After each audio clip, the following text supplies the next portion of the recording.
bring in Indiana Congressman Democrat André Carson. Sir, with a welcome to you. I know that you are co-sponsoring a resolution calling on Mr. Trump to fire supporters of neo-Nazis and white supremacists. First of all, logistically, how do you propose the president go about doing that? Well, thank you for having me on. You know, I think it's clear. On his campaign, he promoted himself and purported himself to be a very bold and decisive leader who's able to make changes on the spot and decisions on the spot. And when he sees someone who is ineffective or disruptive to his organizational process, he'll get rid of them. But he has failed to do so. What he has done is he has effectively created an echo chamber in which folks who agree philosophically and who are ideologues can reaffirm one another's decisions. There may be arguments on this that initiatives like this threaten the constitutional rights of people with whom you don't agree. How do you respond to that?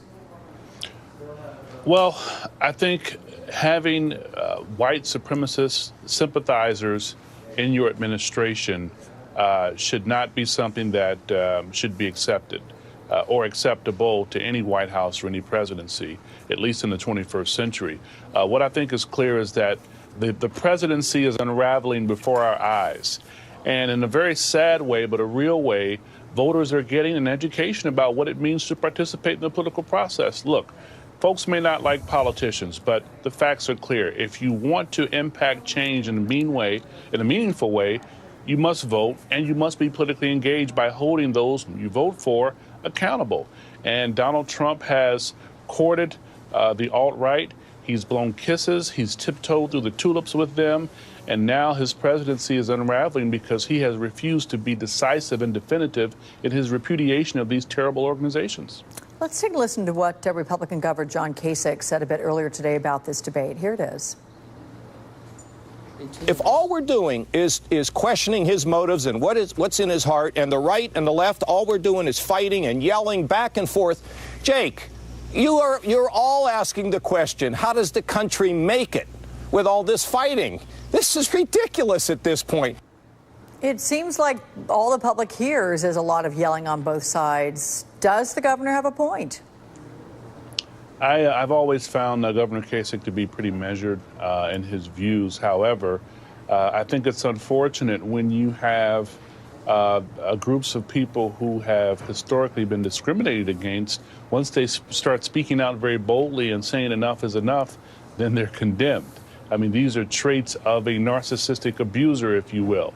But I think it's important that we now focus on 2018 and the implications there. We still have a legislative branch that has to work together in a bipartisan fashion to get things done for the American people. You would think that President Trump, who is a developer, would focus on issues that impact Americans, investment in infrastructure, job creation. What does he want to do? He wants to dismantle the Affordable Care Act, thus taking away insurance coverage from tens of millions of Americans. These are misplaced priorities.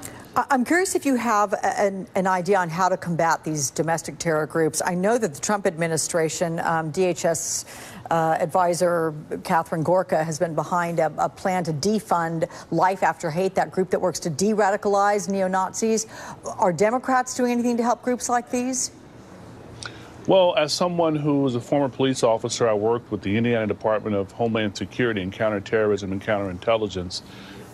It's critically important. You know, I've said before, to much controversy, that white supremacist organizations are the largest threat to our internal security. I think that there are organizations out there who are seeking to use kind of a deprogramming attempt or process to get these folks away from these hurtful ideologies, much like was done in the 60s and 70s with so-called cults. All right. Indiana Congressman Democrat André Carson, it's very nice to see you again. Thank you so much. You too. Thank you.